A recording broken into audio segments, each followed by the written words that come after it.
Welcome to Heart to Heart. Welcome. Thank you for joining us today. I'm Christina. And I'm Robert. You can tell these things aren't scripted. Oh, it tickles right me. From the mouth, coming right out from the heart out through the mouth, and whatever comes out is where we're going. You don't want to try that again? Nope. Perfect. Nope. So, I would like to know your feelings on something. Okay. So as you know, but viewers don't know, but as you know, I've been power shopping the last few days. I have a lot of gifts to buy, and I was just curious. I mean, we often hear being spiritual that we need to denounce materialism and that sort of thing, and I was just wondering your thoughts, because I have my own, but I would like to hear how you feel about materialism and the physical dimension where we're at. Well, we live in a physical world. What do you mean by materialism, I guess, or what's your definition of that? Well, I guess what I mean is we often hear of very spiritual people denouncing everything that is material. Buddha talks about detaching from things. I guess detachment is different than denouncing. But I guess what I'm wondering is how you feel about materialism and being spiritual. And do you feel that it's something that, as a spiritual being, that you need to not seek? I don't think so. I mean, okay, best I can tell, I'm a spiritual being having a physical experience. And that physical experience has certain requirements to even exist.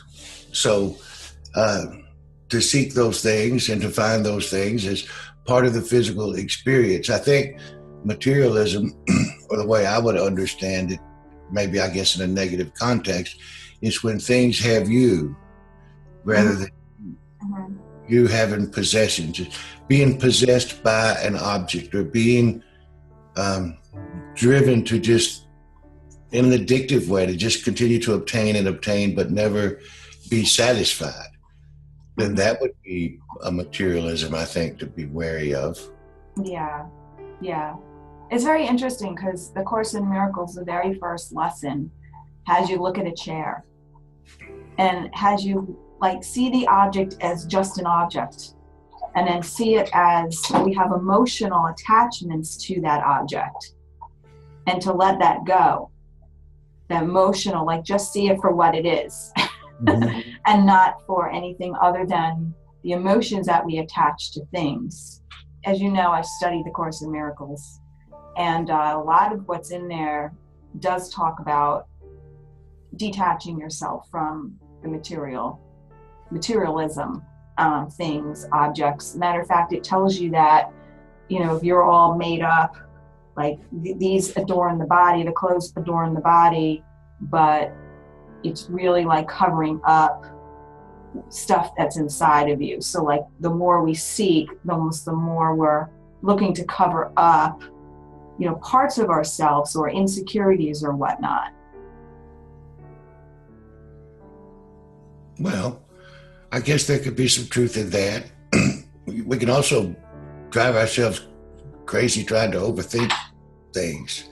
Like I said, best I can tell, there are 6 things that a human needs, and they're not optional for survival. We need food, we need water, we need clothing, we need shelter, we need some source of energy, and we need benevolent assistance. We show up absolutely dependent. So those 6 things are 6 things that we absolutely must have, or we don't survive. Game over. Those are not optional things. Interestingly enough, since they're not optional, you would think those would be something we would consider to be human rights. But we work hard and pay dearly for all 6 of those things. Yes, we do. Yeah, So, and now I don't think our pursuit of those things is being a materialist or materialism with any negative, attachment to it.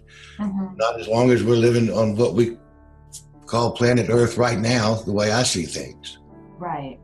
But wouldn't it be an interesting world if our activities involved ensuring that all of us had those 6 things? But instead, we don't consider those things human rights. They're all purchased options. Yeah, exactly. So that's something to think about. At least in my mind it is. I've given it a lot of thought. Why we would arrange such things in such a way that your very survival is a purchased option. Exactly. Well, then it goes into money and how we need money in this world. This world revolves around money. We can't do any of those things without money. Well, that's something we made up. We did. We created this. So we can make up something else, but we've been doing this way, or expressions of the way that we do things. Best I can tell, all the way from ancient Sumer. We've had some sort of a money system. I think we'll more than likely outgrow it. And I'd love to see that in my lifetime. Right. To outgrow that. Again, imagine if your job, whatever that would be your daily contribution in some expression, form, or fashion of participating in ensuring that everybody on the planet has those 6 things. Then that's what we do. We work together cooperatively to provide that for each other. And you know what we're afraid of? We're afraid somebody's not going to work hard enough. They might get something for free. I was just thinking that, actually, as you were saying that. I was thinking, that'll be the first objection. That, like, some of us will be working towards those things, and then somebody else is laying on the couch watching TV, going, let somebody else do it. I don't want it today. Well, but that's the way that it is in a family for a while. And humanity is a family. I'm not promoting laziness by any sense of the imagination, just addressing the objection. There's a husband usually, or a wife, or a partner of sorts that have reproduced themselves, and there's 2 or 3 of these little things running around. Okay, one or both of the parents are working and going out working and making the financial contribution.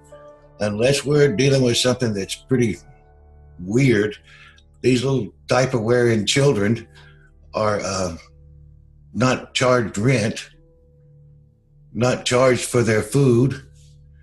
There's not a tally kept of their clothing. We're not keeping up with it as we go along. And then when they turn 18 years old, send them out to the world with an invoice and say, now you can begin to reimburse me for the care that I provided you. And until they're old enough, and our job is to get them to where they can take care of themselves. Yeah.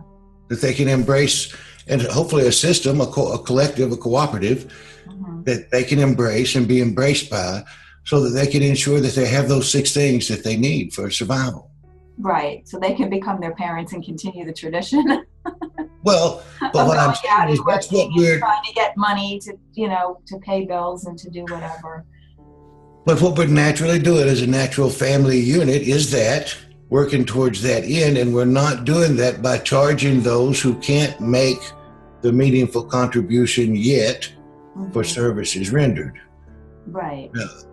So, but again, now you've brought up an interesting topic, at least interesting to me. Materialism, I guess, in the negative sense, would, in my mind, account for why we're not sharing this planet the way that it was intended to be shared, I think. Are you saying that there's too much of it? Well, yeah.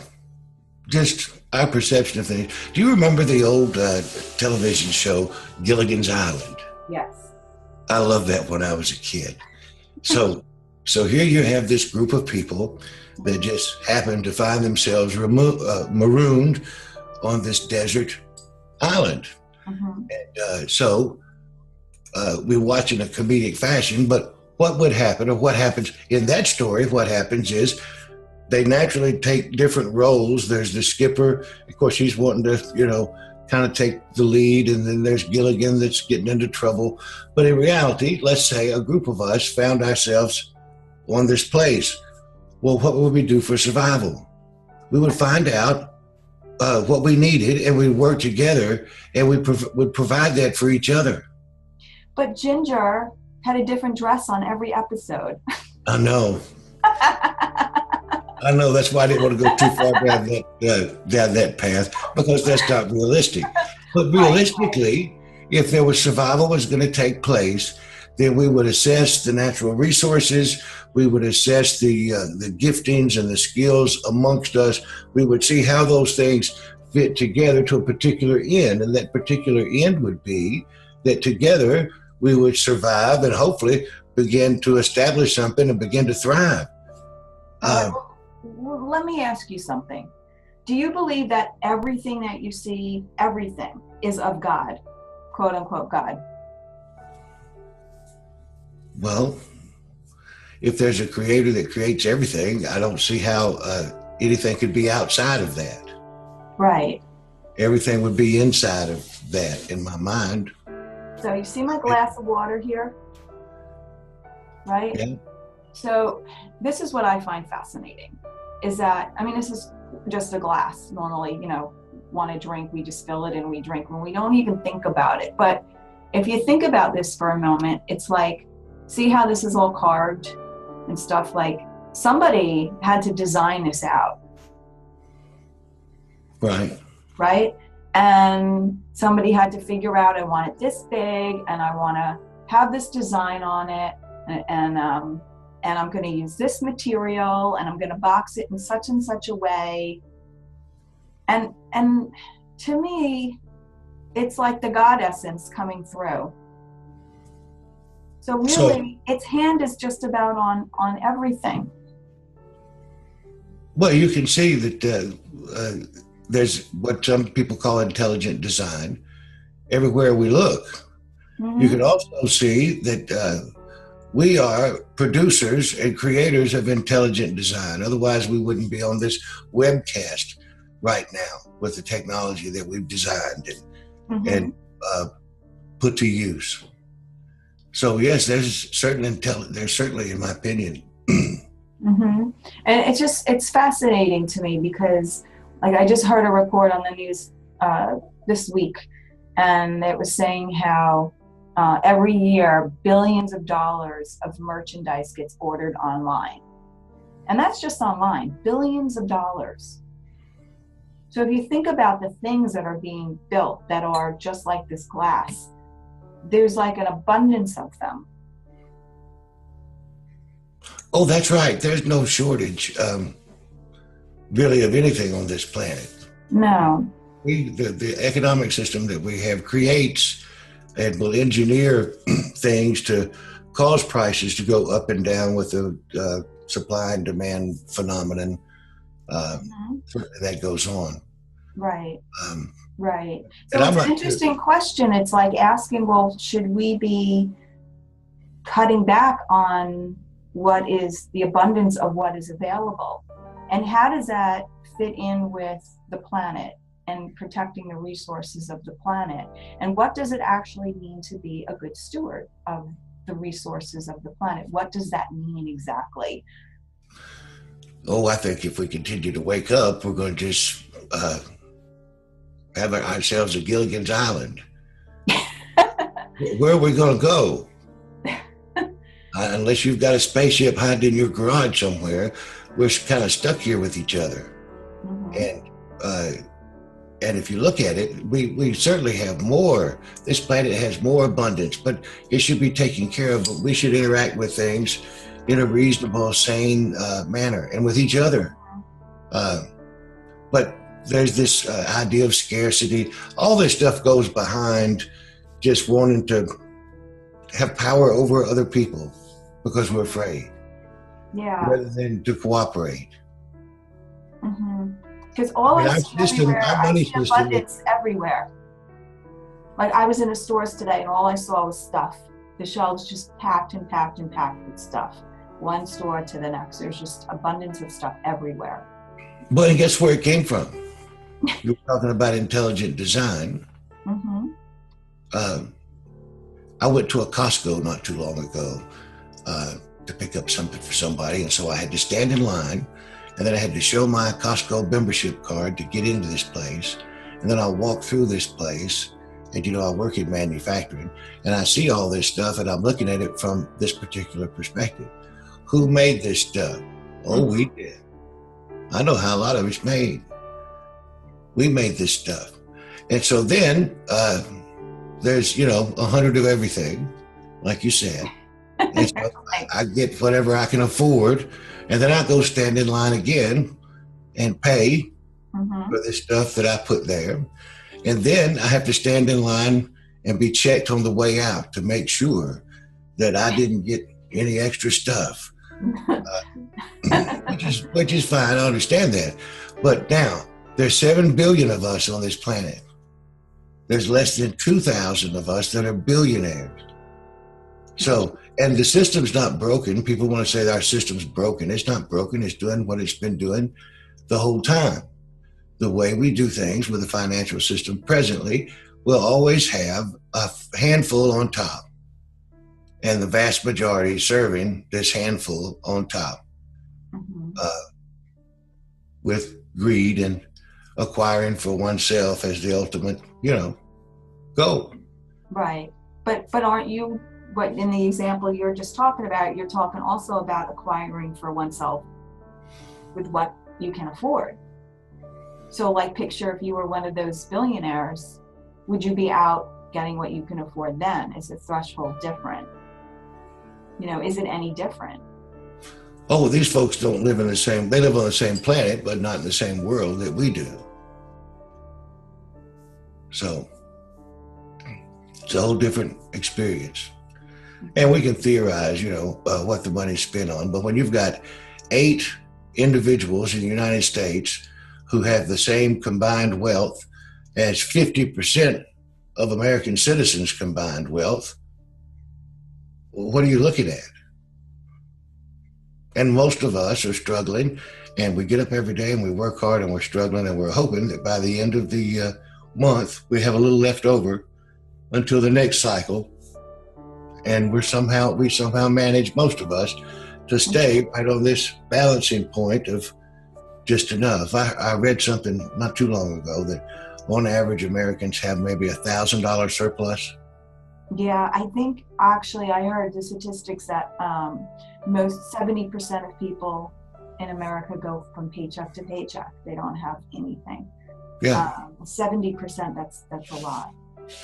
But I think also that goes back to being a good steward, because I think there are ways to cut back, and that goes to, again, it's nice to go shopping and have some money to buy things. I mean, it just is. It's a good experience.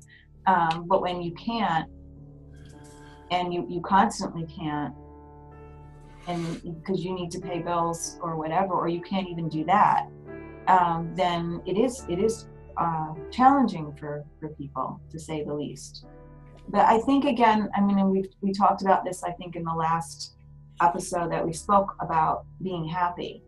And I think a lot of that has to do with, looking around and seeing what we do have, and not always feeling that we need to acquire more and acquire more. If we're lucky enough to go shopping and have some money to spend and to bring some things home, well, that's good. But at the same time, we should look around and be very grateful for what it is that we do have. And I think that kind of opens the energy for more to come in. And I think, acquiring things because we're trying to be happy or because of a lack mentality isn't going to get us anywhere. It's just going to keep us in a perpetual cycle of lack. So we need to it has to start from from being grateful for what you do have. And even if it's just the clothes on your back, literally, like just be grateful that you have that. And I don't know if these statistics are accurate, exactly accurate, but somewhere it was similar to this. Aside from durable goods, like cars and appliances and things like that, houses, on average, I think it was 6 months before something happens to the stuff that we buy. Mm-hmm. And that 6 month average was obsolescence. It's in the garage, forgotten. It's on a shelf. It's in the basement. It's at a yard sale. It's on Craigslist. It's in the landfill. Right. Now, I don't know if that's exactly true or not, but that, and at the same time, we throw away 5 football stadium filled to the brim of food. The United States does, because it doesn't meet any certain cosmetic requirements. And right. So that amount of food that's the expiration date. Yeah. So we work ourselves to death. The stress is one of the big killers. And we work for a company maybe we don't like, or we don't fit in well, or something we don't like doing. We put ourselves through a lot of stress, and we're choosing this to keep our present way of doing things going. But if we look at it from other perspectives, like I said, we're throwing away enough food to feed the world. I know, it's we're throwing away enough to feed the world, and we're fighting each other and fighting over and worried about stuff. And if we just cleaned our basements and our garages out, we could probably do a lot of good just giving stuff away. Exactly. And then it'd probably dawn on us that, we might not have to work 60 hours a week. Right. We might not have to be going as hard and as fast. But see, it's this belief of perpetual growth for financial gain rather than those 6 basic things. And then the cherry on top. I'm convinced that we could arrange ourselves in such a way that the entire planet could live at a upper middle class or above level. Mm-hmm. Okay? Because we decide to. Mm-hmm. We decide that's a good idea. And we want everybody to have a nice way of doing things. That's not going to involve taking anything away from all these mega rich people. We just have to understand where they get it from. They get it from us. We're the ones that fill up the Costco's with the goods. We're the ones that make everything. Right. So we just need to play, my mother would say, play pretty. Mm-hmm. We need to understand we can arrange things in a better way. Yeah. I mean, yes, I do think so. But it's going to take higher intelligence coming to the forefront. It's up to each individual to sort of structure their own life in a way that's most beneficial to them. So if they have, a certain amount of money coming in and there's a little bit left and they want to go shopping and buy something, that's okay. But it's different. Sure. What you're describing is, somebody whose basement is filled or attic is filled with stuff. And I've been there and I already know. I mean, I had a house for 25 years and it was packed to the brim. I mean, I couldn't even get a car in my garage. I had 2-car garage, a 4-bedroom house. But this is what happens is that we buy a house and when we move in, it's empty. We come in with a few things, and then over the years we fill it.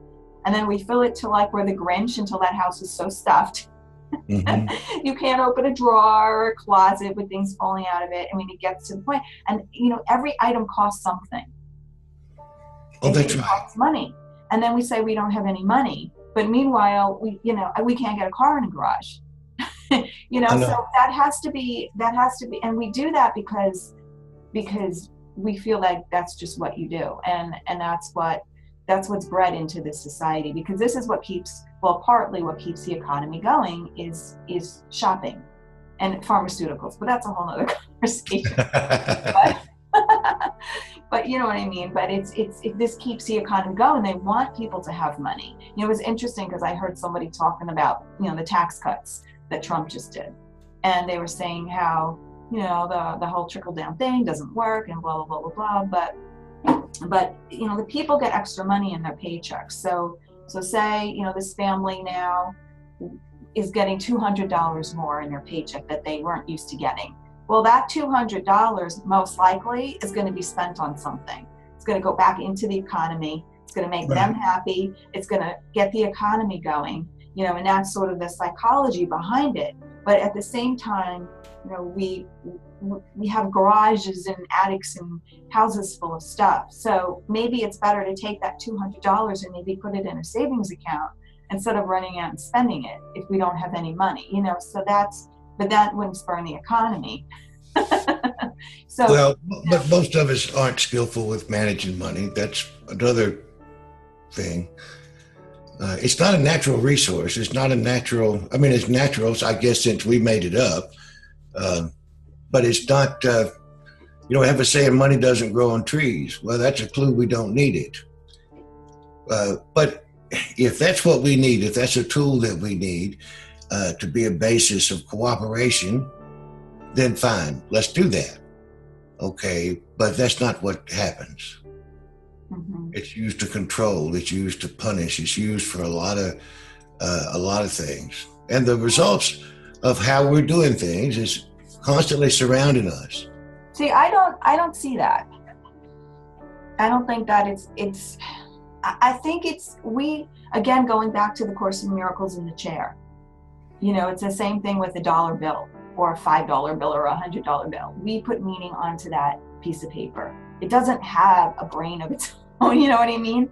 So it's what we think of it. And if we think of people are using this as controlling and blah, blah, blah, then this is something we're going to put out into the ether, and out it goes and comes right back to us. And we're going to keep getting ourselves in situations like that. I think we have to look at money, and I think this is up to each individual, is to look at that piece of money and bless it, and think, I went to work today and I came home and I earned $100. Let's just say, I'm just throwing a number out there, but and I'm grateful for that money.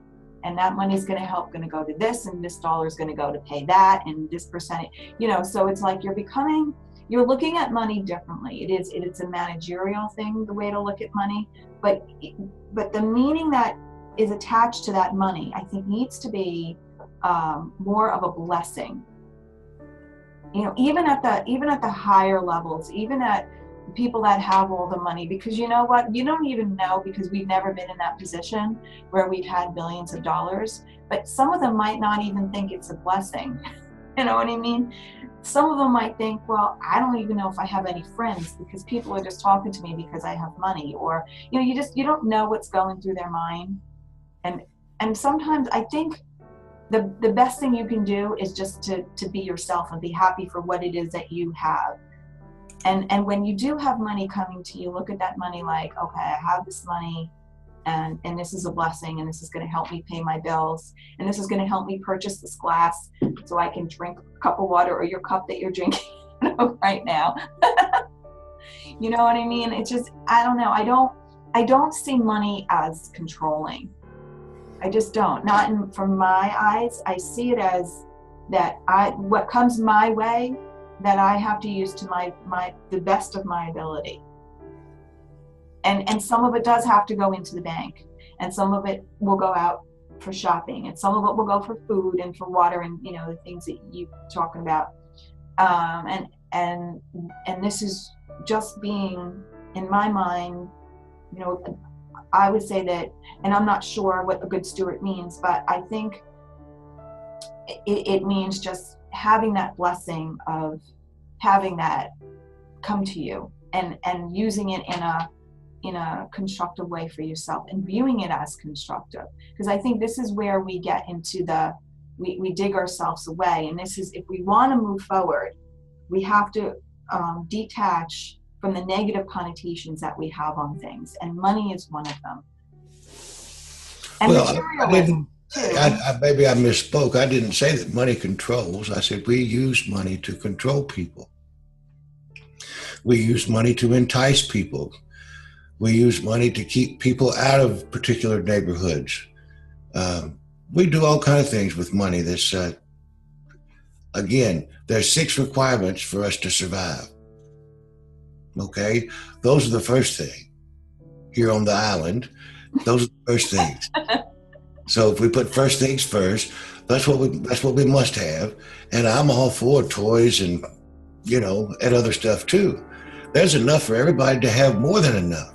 Mm-hmm. If we work together and we share together. I'm just saying, as humanity continues to evolve, I just about guarantee you there'll be a time where we'll look at money like, what were we thinking? Yeah, exactly. In our packed garage, going, yes. What were we thinking? I tell you, I love being able to get my car in the garage now. I pull right in, it's clean.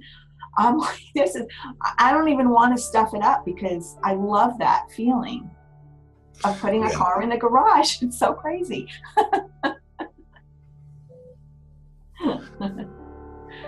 Well, it looks like we're just about out of time. Well, it was nice speaking with you today. It was good speaking with you too. So, am I a materialist or not?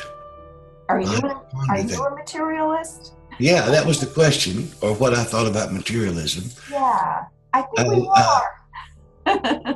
Maybe so. And I think that's okay. Well, as long as we're in a material world, we're going to need material things, like I said. I think it would be nice if we would learn to share together in better ways and learn how to create wealth together, mm-hmm. and to help each other to have wealth, to want other people to have more than enough. Right. I like what you just said there. In there. I like what you just said there about sharing. Because we already are sharing this planet. We're either going to share this planet and its natural resources, or we're going to fight over it. Right. Okay, that's all that's ever going to happen. It's much more pleasant and enjoyable to share it. I like that. And we can come up with creative ways to do that, I think. We just have to keep having heart-to-hearts. We will. We will every week. Well, thank you for even if nobody's listening. Yeah, there's nobody listening. It's just us. We're just 2 of us. Well, and if there is anybody listening, like and subscribe and share and help us talk about whatever pops up from our hearts. Okay, Christina. I'll talk to you next week. All right, sounds good. Bye, Robert. Heart to heart. Heart to heart. Bye-bye. Bye.